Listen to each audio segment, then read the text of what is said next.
Bonjour, bonjour. J'espère que vous allez bien. Encore une semaine qui commence. Pour ceux qui ne me connaissent pas, je m'appelle Déborah Santos. Je suis thérapeute relationnelle des relations multiculturelles. Et aujourd'hui, on va continuer à parler des relations. Comme je traite des relations, je parle des relations. Aujourd'hui, on va continuer à parler des signes de la vie.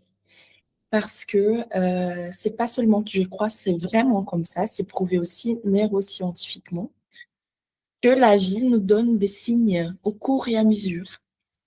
Donc, pour ceux qui ne savent pas encore, j'ai fait les relations multiculturelles et les relations.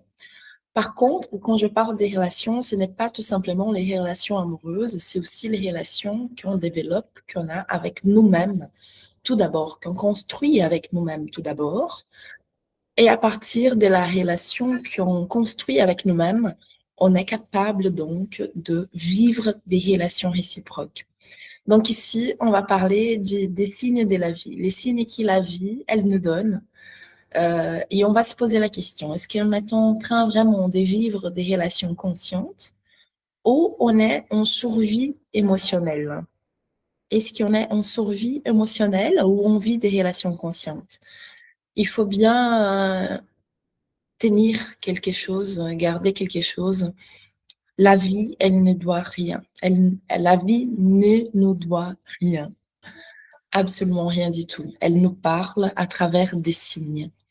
Et ça, c'est tellement clair quand on commence à entraîner notre regard, notre écoute, à voir les choses, à voir la vie autrement, à voir la vie de manière plus consciente. La maturité, elle consiste à apprendre à les reconnaître, à reconnaître ces signes qui sont là toujours et partout. Mais quand on est aveugle, quand on est en train de vivre dans la manière automatique des choses, qu'on est en train de prendre des décisions et faire tout de manière inconsciente, on ne se rend pas compte. On n'est pas assez sensible pour les sentir, pour les voir. Et c'est ça l'entraînement qu'on fait ici à l'intérieur. Quand vous commencez un traitement thérapeutique avec moi, vous allez être entraîné à faire ça.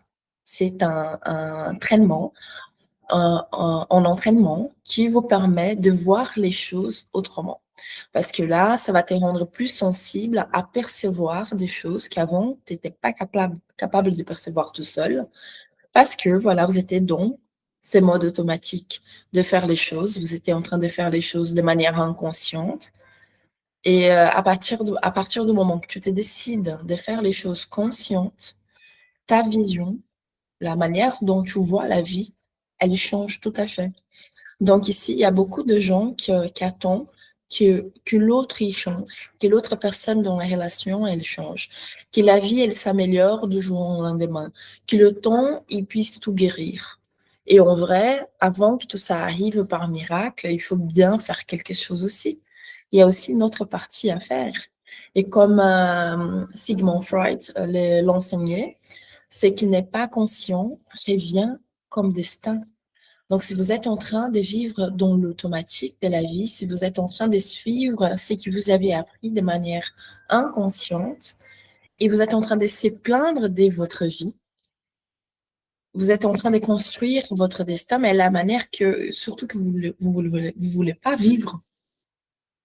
Et quand tu regardes les possibilités qu'il y a de changer les choses, tu commences à bouger autrement, tu commences à faire d'autres mouvements.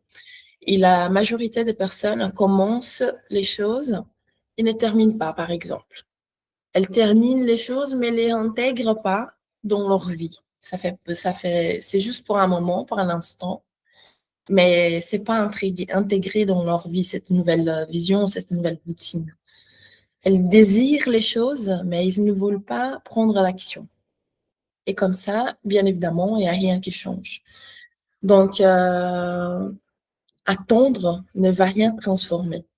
Ça s'appelle vivre sans présence, vivre vraiment absent de ta vie, parce que tu es juste en train de suivre les choses dans l'automatique. Vous êtes juste en train de suivre les choses comme elles se présentent devant toi, sans croire dans le pouvoir que vous pouvez choisir.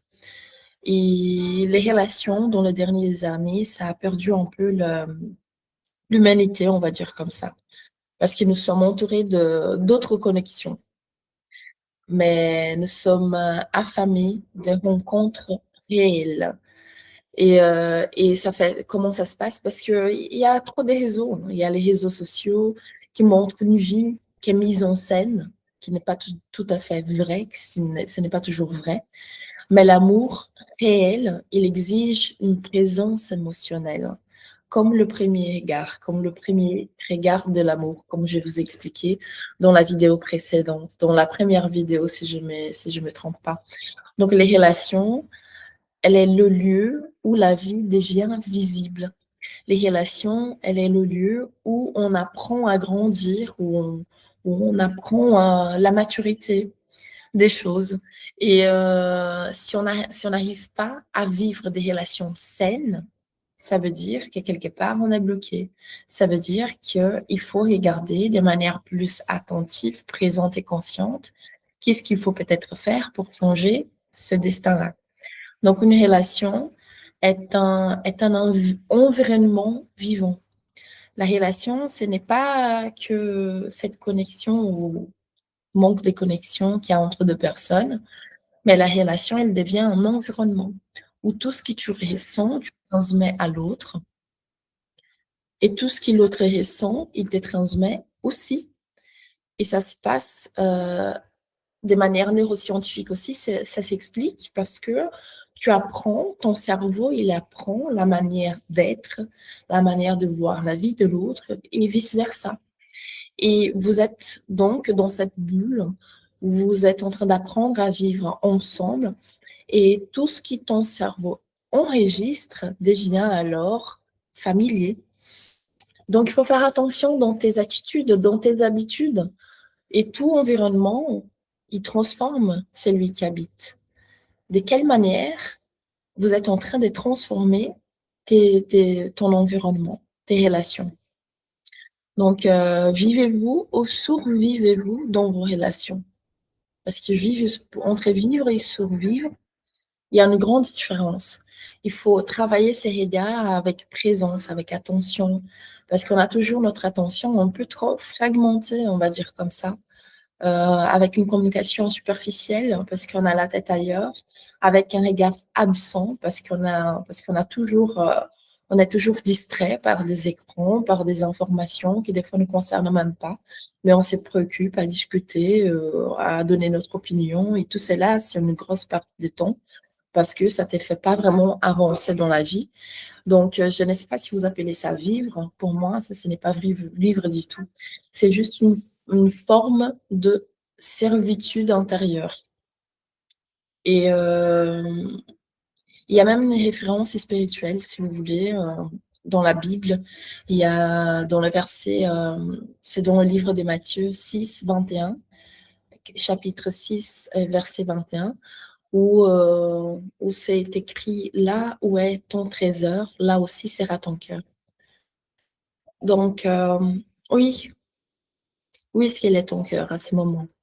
Est-ce qu'il est vraiment dans tes relations? Est-ce que tu as vraiment cette envie d'améliorer, d'échanger? Ou vous êtes tout à fait distrait, ou vous êtes en train de penser de manière égocentrique à changer l'autre, à changer toute chose autour de toi, sauf à regarder au miroir? Donc oui, le monde, il change, mais la vraie question intérieure est qui devenez-vous? Qui on devient? Est-ce qu'on est en train d'améliorer? Est-ce qu'on est en train de se distraire? Parce que là, je trouve qu'il est temps de cesser de vous distraire. Il faut cesser de se distraire. Il faut cesser de se laisser aller par des choses que ne te conviennent pas, par des relations qui te conviennent pas du tout. Par des environnements qui te conviennent pas du tout, qui te rendent malheureux, qui te rend triste, qui te fait vivre, qui t'empêche de vivre, il te fait survivre. Donc c'est quelque chose à réfléchir. Et quand on réfléchit à ça, on est obligé d'activer notre conscience. Parce que ce sont des décisions, ce sont des pensées que forcent à à travailler le mental de manière consciente. Il faut bien faire un oui, il faut faire pas un suivi de pensée, mais une analyse. Il faut bien analyser les pensées, bien analyser les environnements, bien analyser les relations et commencer à regarder de manière plus consciente. Regarder les blessures. Les blessures, souvent, nous demandent du courage, nous demandent souvent d'assumer notre histoire, nous demandent souvent un peu plus de maturité. Et quand je parle de blessures, c'est pas forcément une blessure réelle, un bobo réel, mais c'est les blessures émotionnelles, les blessures invisibles à l'œil humain, mais qui on ressent dans le cœur, qui perturbent le mental, qui t'empêchent de vivre de manière entière et présente. Je parle de ces blessures-là que souvent on n'en parle pas trop. Ce sont des conversations qu'on s'enfuit de le faire et c'est pour ça que la thérapie existe. La thérapie, c'est ces lieux sûrs où tu peux t'ouvrir, où tu peux en parler des choses que tu raconterais même pas à ton meilleur ami. Mais ici, tu trouves la place et l'espace pour le faire dans le but de trouver des solutions, de trouver des réponses. Et souvent, on trouve même plus vite qu'on imagine.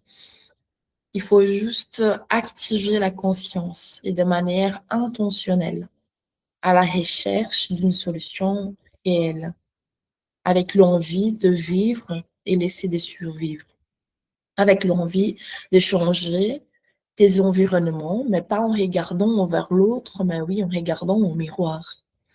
Et ça change absolument tout. Donc, regardez les blessures. Qu'est-ce qu'elles demandent? Souvent, elles nous demandent du courage. Regardez l'histoire, tout ce qui s'est passé avant que tu arrives ici où tu es maintenant. Assumer son histoire demande énormément de maturité. Et c'est une des choses qui m'a pris de temps à comprendre parce que souvent je voulais m'enfuir de mon passé. Et une fois que je me suis émergée dans le monde thérapeutique, j'ai bien compris une chose qui est vraie. Il faut pas, il faut vraiment pas effacer tout ce que tu as vécu. Il faut intégrer tout ce que tu as vécu. Parce que il y a rien qui est par hasard. Toute chose arrive dans le but de faire grandir. Donc, s'il y a un souci qui arrive aujourd'hui, il vous le regarde pas de manière entière, de manière présente, avec un peu d'amour. Il reviendra, mais un peu plus grand, pour faire qu'on que tu le regardes, pour faire qu'on que tu le transformes, pour faire qu'on que tu prends soin de cela. Et si tu regardes pas, encore une fois, si tu prends pas le temps besoin pour soigner, le problème va devenir encore plus grand et encore plus grand jusqu'à ce que tu aies conscience suffisamment pour regarder, soigner, donner l'attention nécessaire et aller au next level, à la prochaine étape, à ce qui vous attend de l'autre côté de ce mur qui a été construit parce que tu voulais pas assumer ton histoire, parce que tu voulais pas affronter tes défis, parce que tu voulais pas te poser les bonnes questions. Donc, il faut jamais vouloir effacer tout ce qu'on a vécu. La solution, c'est vraiment d'intégrer tout ça avec maturité, avec conscience, avec une compréhension différente. Élargir la vision, élargir la conscience. C'est pour ça qu'on est là. Donc, oui, c'est là où ça commence la liberté qu'on cherche autant.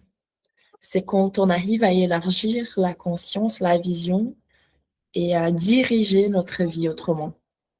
Plus de manière automatique, plus en train de se plaindre de absolument tout, mais en train d'échanger, en train de se regarder au miroir et se poser les bonnes questions en se disant, mais qu'est-ce qui manque? Qu'est-ce que je dois faire? Où je dois améliorer? Qu'est-ce que je ne suis pas en train de voir? Qu'est-ce que je ne vois pas encore pour qui la vie m'apporte encore ces problèmes à résoudre? Qu'est-ce que ces problèmes en vrai? Il veut me montrer, il veut m'apprendre. C'est quoi le but de ça?